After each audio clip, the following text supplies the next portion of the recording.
Welcome back. Welcome to Johnny Freak in Fantasy Week 5 Fantasy Football Talk. We saw a lot of exciting things in Week 4 around the NFL, and likewise in the fantasy community, that is. We watched, on Thursday night, we watched the Rams defeat the Vikings in arguably one of the best, if not the best, Thursday night football games of the whole season. We watched Mitchell Trubisky throw for 6 touchdowns versus the Bucs' putrid defense. We had a rookie receiver breaking NFL records down in Houston, and of course, to finish it all up on Monday night, we watched Patrick Mahomes throw the football with both hands. So welcome. We have a lot to talk about around the fantasy community. Like I said, we have waiver wire pickups, both offense, defense, as well as a new segment today. We're going to do buy and sell for all you people out there who like to trade or are getting offers for better or for worse.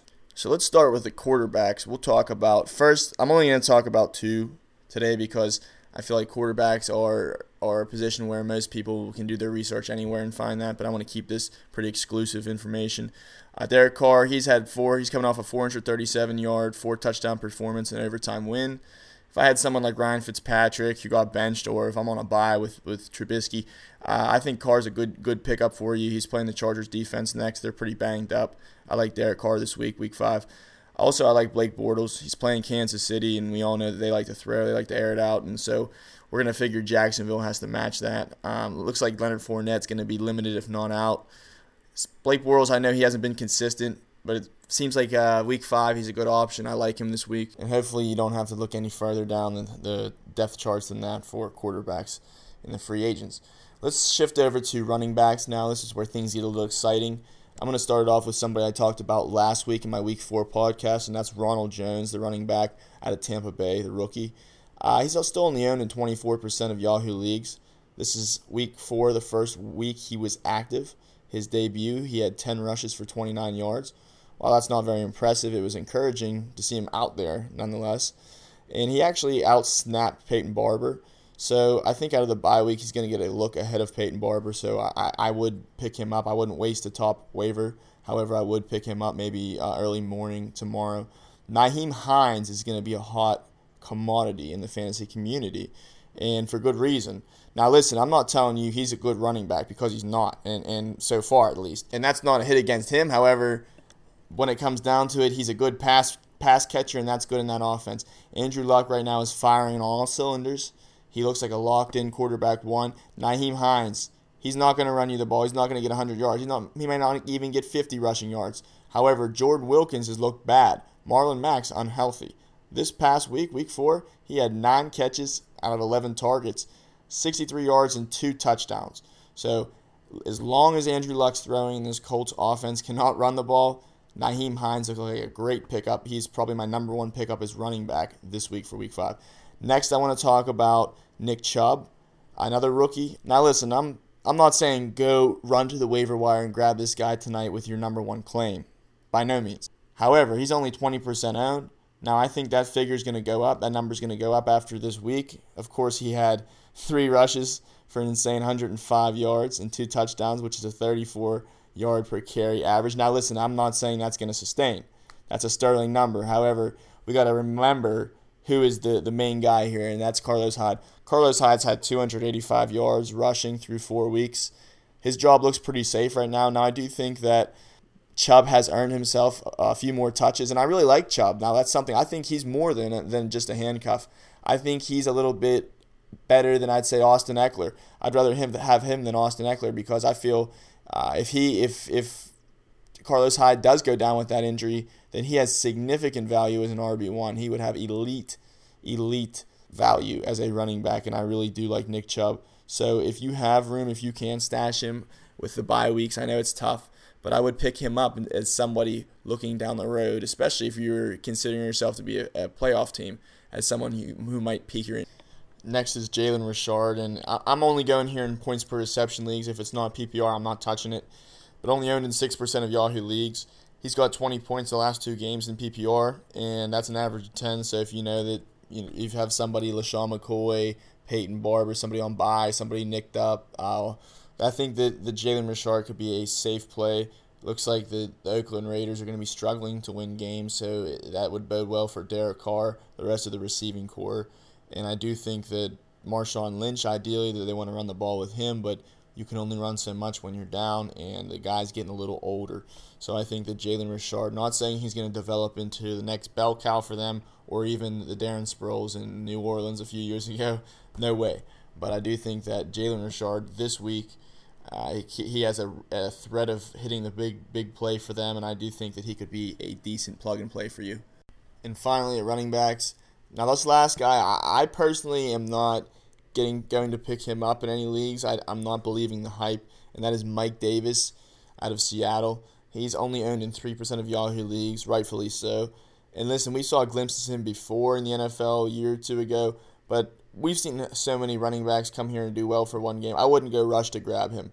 Listen, the only reason he played and got a chance is because Chris Carson was out, and he had 32 touches before in week 3. So had he been out there, it looked like that Carson would have got the touches, the lion's share of the touches, but as it was, Mike Davis did, and he made well with that. Now, I'm not saying he can't run away with a job. If you're picking him up, you're picking him up on a hunch. You're not burning a waiver for him, at least not a top waiver. The only way I would pick him up is if you're desperate at running back. You also have to take in note that if you do pick up Mike Davis, you are running the risk of Chris Carson clouding it up next week in week 5. So I don't think that either of them are startable. However, if you want to pick up Mike Davis as a back-end waiver pick, that's acceptable. However, unless you're really thin at running back, unless you're looking at a lot of injuries or lack of production, you're probably not looking towards Mike Davis for this week. All right, now we're going to shift into wide receivers, and the first name I'm going to mention is my number 1 overall ad in fantasy this week. He's owned in 4% of Yahoo, although that's going to skyrocket pretty soon. He missed the first 3 weeks with a hamstring injury, but that's okay. That's what happens when you sit next to Will Fuller in the Houston Texans locker room, I guess. This player broke a record for the most receptions by a rookie in their debut with 11. He had 11 catches on 15 targets and looked like a safety blanket for Deshaun Watson all day. He was getting looks out of the backfield, little catches, little slants, little screens, and it looks like he's going to be a dependable part of that offense. He's already in 3rd place for targets just after 1 week of playing with a team. And with Bruce Ellington out on the injured reserve, they look to the rookie to be their number 3. He actually might be their number 2 if Will Fuller sits out this week. Although it doesn't matter to me, I still think he's a wide receiver 4 with wide receiver upside immediately for the rest of the season. And I think he can provide a spark for your offense as well as provide consistency due to the lack of big targets outside of Deshaun Watson and Will Fuller. They have no real tight end that showed up yet in Houston, so we're still waiting on that. So Kiki Kute could be a sneaky, solid wide receiver play the rest of the way. So the number 2 guy this week is going to be Taywan Taylor, who got a shot to crack the starting lineup this week after the surprise Rashard Matthews release. I picked him up as a bench stash in a couple leagues for week 4. He got an extended look at the number 2 job and ran away with it, what it looks like so far, with 7 catches for 77 yards. Another team that lacks a top tight end without Delaney Walker anymore. I don't think that there's many options down there that are going to surpass Taywan Taylor. He is a talented receiver out of Western Kentucky. I do like him, so he's going to be my number 2 ad. My number 3 is going to be D.D. Westbrook. He had 13 targets and 9 catches for 130 yards in week 4 to lead Jacksonville. It looks like Leonard Fournette might be a little banged up. He could be limited or out, so I do like Blake Bortles throwing the ball. It is a good matchup for Bortles, so I do think it's a good matchup for Westbrook, and I do think you should go grab him too. He's only owned in 18% of Yahoo leagues. I do think he's the most talented receiver on that team, on that Jacksonville roster. Rather play him over Keelan Cole this week, and maybe for the foreseeable future until this situation shakes out. But I do like at least to have on your bench, at least to start through the bye weeks, D.D. Westbrook. The next wide receiver I'm going to talk about is Taylor Gabriel. He's only owned in 6% of leagues. He's a Chicago Bears receiver. Now, the reason I like Taylor Gabriel, although he's on bye week, week 5, he came into the bye week this past week 4, catching all 7 of his targets for 104 yards and 2 touchdowns. The reason why he got so much playing time was, of course, Anthony Miller, the rookie, was out, but I think that giving him an extended look was a job well done by the Chicago coaching staff. It looks like he has good rapport with Mitchell Trubisky, and it could be a playmaker for that offense. We'll see after the bye if the volume is still there with Miller out, but I think for right now he's a good investment. He's a good hunch pickup. Next we have Mohamed Sanu, only owned in 15% of leagues. of course, the receiver out of Atlanta. I'm not saying burn a waiver on him, but you have to understand that he has established a nice rhythm in the Falcons' impressive offense over the last 2 weeks. Keep in mind, last week was a revenge game for him, and Calvin Ridley's presence still hurts, but he's finding a nice floor for those with bye week issues, injury issues, for those maybe who have Mike Evans, Chris Godwin, Deshaun Jackson's, Allen Robinson's on bye week, week 5. I think that Mohamed Sanu could be a safe pickup for you. Now next, don't forget about my boy Christian Kirk out of Arizona. He's still only owned in 12% of leagues. Now's the time to go get him if you have a bench spot. This week he only was targeted 5 times, but he caught 4 of them for 28 yards. His playing time keeps increasing over the weeks. I talked about him last week. He had 7 catches and 90 yards in week 3. He's looking like a good bet to get heavily involved with Josh Rosen, especially while Larry Fitzgerald's out. And while they're going to be down and needing to throw, Christian Kirk looks like a good bet for fantasy points coming up. And finally, the last receiver I want to talk about is Zach Pascal. He was a Indianapolis receiver owned in 0% of leagues coming into the week. Well, with T.Y. Hilton going out, he secured 6 of 10 targets for 56 yards and a touchdown. Now keep in mind, Andrew Luck threw 61 times. I don't expect him to do that every game. However, it looks like T.Y. Hilton is questionable at best to play. Although I do like Pascal, I would rather pick up Chester Rogers as my preferred add from the Colts. I think he's proven good chemistry with Luck time in and time out over the years, and he secured 8 of 11 catches for 85 yards in a 2-point conversion in week 4. Now, Hilton has to be limited or not playing in order to pick up these players, but you're not going to know that, of course, probably until Wednesday or Thursday. So if I were to pick up one, I would go with Chester Rogers based on consistency and the safe play. However, I think that Zach Pascal catching 6 catches for 56 yards and a touchdown is a good bet for success in the future. So keep that name on the back burner if nothing else. So I have a couple tight ends for you this week.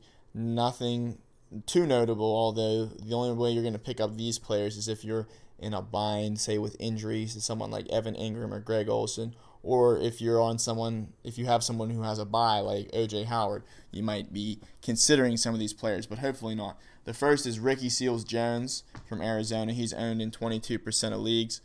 Over the last 2 weeks, he's had just 3 catches, but they've gone for 87 yards and a touchdown, and the Cardinals' offense should be throwing. Look for him to develop more rapport with his rookie quarterback. I think that he could be a decent pickup if you're desperate.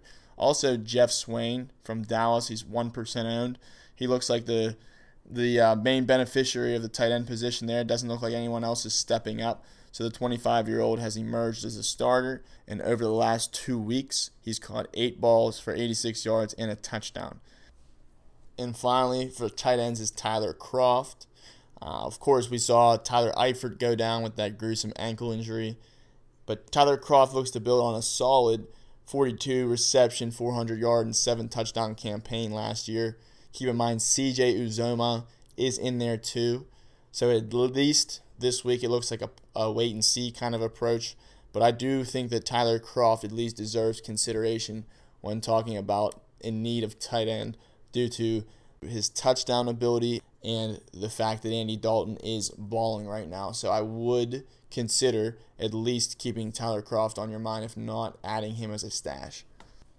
I'm going to move on to my next segment, and that's going to be trade talk. And the reason why I wanted to throw this in here for this podcast, Week 5, is because now we're a quarter away through the NFL and fantasy year, which means you've seen kind of your team become solidified and you know where you stand. Hopefully it's for better than worse, but if not, I have some names for you to keep in mind if you are going out to make some trades. Now I have some buy and some sell players. Obviously the buy, I think, are good values for their price. I think you should go and get them. And the sells, I think if you have them, you should probably try to dump them because things aren't going to look so good coming up. The first buy I have is Aaron Jones. I talked about him last week in the podcast. He debuted in Week 4.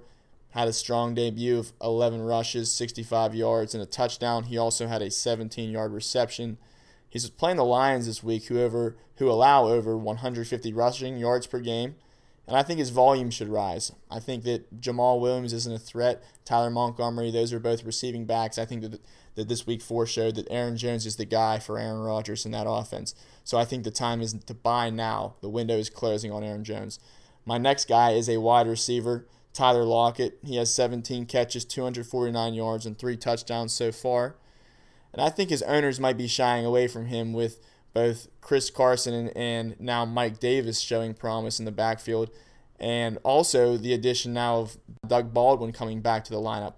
Now, I personally am not high on Doug Baldwin. I don't think that he was ever 100% coming into the year. He admitted that. I don't know if he ever will be this season. He seems to be getting banged up and re-injuring himself and finding the same injuries at least. So I think that's going to at least draw the attention off Tyler Lockett and open things up for him. The addition of Doug Baldwin, that is. My next guy is Phillip Lindsay.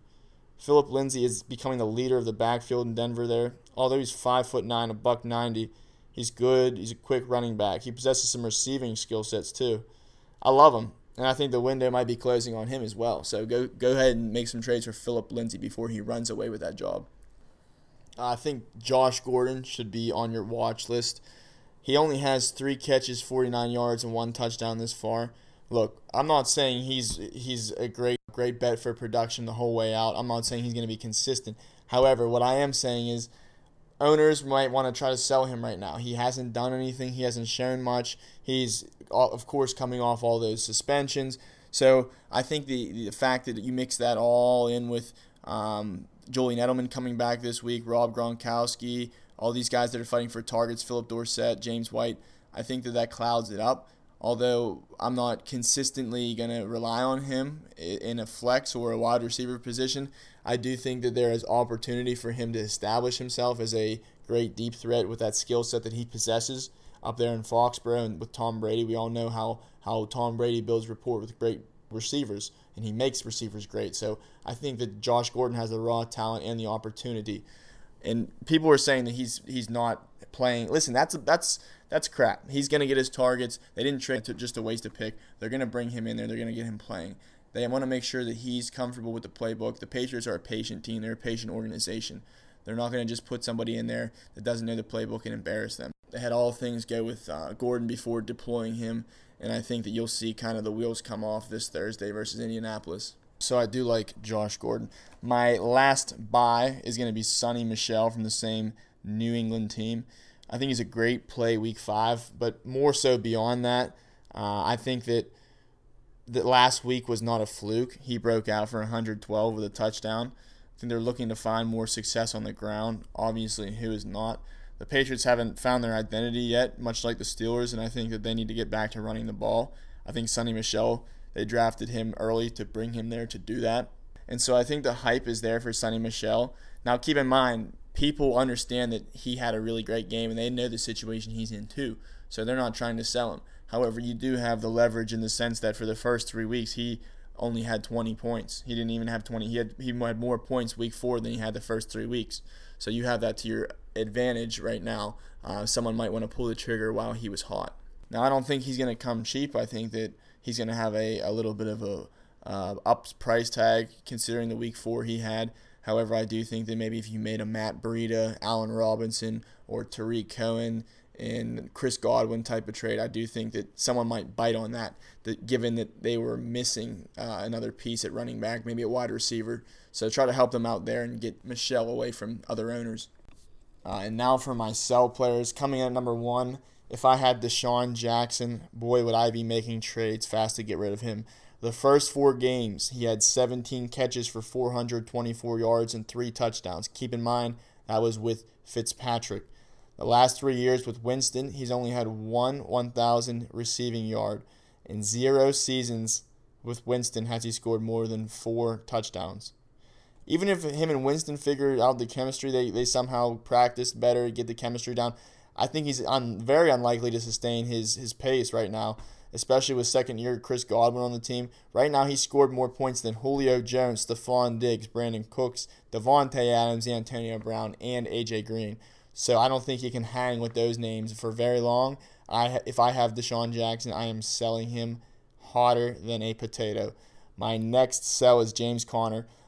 James Conner simply hasn't looked dominant since week 1. I'm rooting for the kid. He's a cancer survivor and a Pittsburgh Steeler. I love him thick and thin. However, I just don't think that James Conner will be able to sustain value behind Le'Veon Bell when he comes back. Now, I'm not saying that it's foolproof. Le'Veon's going to come back week 8 when he says he is and do well and not get hurt, whatever. That's out of the hands of what we can control. But looking at the situation, what we have right now is essentially you have 2 weeks left with James Conner as a starting running back. So maybe you can ship him off to somebody as a rental, a 2-week rental, and salvage some value for him. Maybe you think that Le'Veon Bell is not coming back and you hang on to James Conner, or you're trading for him in that matter. I would not be opposed to that. I myself think he is coming back. I think he sticks to his word. However, you're someone who doesn't think Le'Veon's going to come back, or you're a doubter for him, I would make a trade for James Conner in that sense. But like I said, he's only going to be, as the status quo says, started for another 2 weeks, with Bell poised to come back. Only 97 rushing yards on 32 carries since week 1, with only 1 touchdown after that big week 1 performance. So James Conner is somebody who I would consider selling. Next is Adrian Peterson, or running back from the Washington Redskins. He's had 136 yards, 3 touchdowns through his first 3 games. And the one piece of leverage that you like that you just got out of Adrian Peterson is the fact that he already had his bye week. So with that being said, if you find a desperate owner that's in need of a running back, I mean, I don't like to bank on injury, but come on now, the guy's 33 years old. He's past his prime. I would get rid of Adrian Peterson if I had him. Next is Carlos Hyde, running back for Cleveland. Although he has 285 rushing yards through 4 games and 4 touchdowns, I don't see him scoring that pace. That, to me, that's 1,200 rushing yards and 16 touchdowns for Carlos Hyde is a bit excessive. However, I do like Nick Chubb as his handcuff, as I mentioned before. Let's keep in mind that Carlos Hyde's often injured, and the fact that he's doing well right now, Carlos Hyde's doing well, he's getting more touches. I just think it's a bad recipe in Cleveland for Carlos Hyde. I'd get rid of him. And finally, LaShawn McCoy, running back for Buffalo. Listen, he's 30 years old. He's already injured. He doesn't even have 100 yards on the season. We're through 4 games now. Granted, he didn't play every game, but he doesn't contribute much in the passing game now. They're stacking the box, trying to make the rookie Josh Allen win games. I would too. You might have to trade him to a desperate owner. Look, you're not going to get much value for LaShawn McCoy. Let's be real. People are realists nowadays. Even though he is a big name, that's pretty much what you're banking on, that you're selling him for a big name, and you might get a little bit of return. But other than that, LaShawn McCoy, to me, I don't see much value coming back. And tonight we're going to end with our defensive pickups for the week. First, we're going to do defensive backs. My first guy, I really like this guy since he stepped in for Ricardo Allen, since he was sent to IR from the Atlanta Falcons. He's only owned in 2% of leagues, and that's DeMonte Kazee. Over the past 2 weeks, he's had 17 tackles, an interception. In week 4, I think that he's going to be a solid staple for the Atlanta defense as long as they need him, as long as he can stay healthy. Next is Kevin Byard, 36% owned from Tennessee. He was a solid safety, top 5 safety in 2017. He has 23 tackles over 4 games. Someone might have dropped him because he was looking a bit inconsistent, but he had a nice 20-point outing last week, and we also have news that we're going to miss Kenny Vaccaro on that Tennessee defense for a while, so I think Kevin Byard has to step up there and gets more points. Next is Demorius Randall. He's listed as a cornerback, but he's actually a safety, only owned in 4% of leagues. He has 20 tackles through 4 games and an interception. He had a big game last week. In week 4, he had 6 solo tackles and an interception. I think he's a solid pickup while Cleveland competes. As long as they're throwing the ball and getting thrown on, I think that he's going to make tackles. Next is someone I talked about last week, and that's Dante Exum. Dante Exum had a pick and return for a touchdown. Also had a couple tackles last week.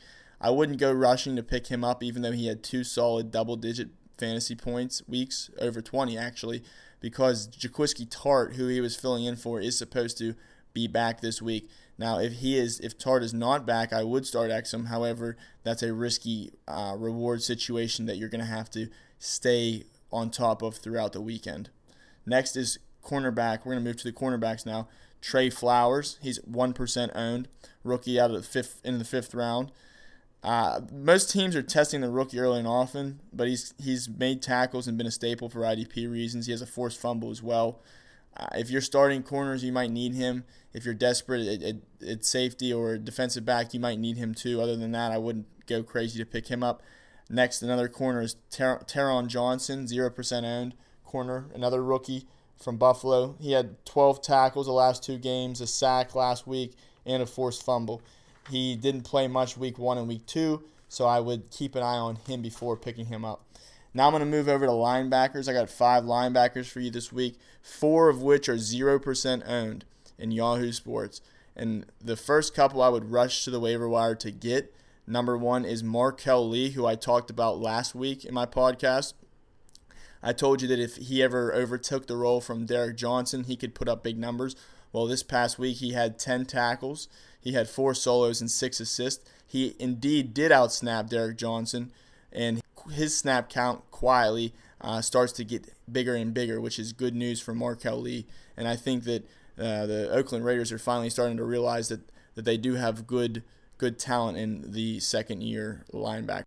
Next is Ramik Wilson. He is a linebacker from the Rams. He is 0% owned. Last week he had 7 solo tackles, and in week 3 he also had 9 tackles. I think he's consistent until Mark Barron returns. He's about as safe as he gets if you're in a bind. I like Ramik Wilson. Again, another guy I mentioned last week, my number 3 pickup in linebackers, 0% owned for the Miami Dolphins, rookie Jerome Baker out of Ohio State. Over the last 2 games, he's had 19 tackles. He's had 10 tackles last week, and he's a little bit undersized, but he has great instincts. He's quick, and I really like him for the foreseeable future. Number 4 is Jayon Brown from the Tennessee Titans. He's owned in 0% of leagues. Now, it's interesting a situation for him because Wesley Woodyard got hurt last week, and Jayon Brown posted a nice 10 tackles and a sack. But keep in mind that you're going to look for Wesley Woodyard because if he is indeed out, then Jayon Brown would be a wonderful start next week. Keep in mind that even with Wesley Woodyard in the starting lineup playing in week 3, Brown posted 7 tackles. So that's impressive nonetheless. I would go ahead and pick up Jayon Brown and expect to increase the production. And finally, someone who I wouldn't rush to pick up right now, but I do think has a lot of value long term, and somebody who has a good track record is the rookie out of Alabama, Rashaan Evans for Tennessee. Only 4 tackles so far. He's missed time with a knee injury, but he's getting up to speed. Now, keep in mind again that Wesley Woodyard injury, he could get more snaps and more vital snaps, with that being said, if Woodyard is indeed to miss time. But regardless, you're going to want to check on Rashaan Evans and make sure that he is owned in your league should he start to get an uptick in production. All right, ladies and gentlemen, that is all we have for tonight on Johnny Freak in Fantasy. I appreciate you. Good luck in Week 5 this weekend, and we will see you next week on Week 6.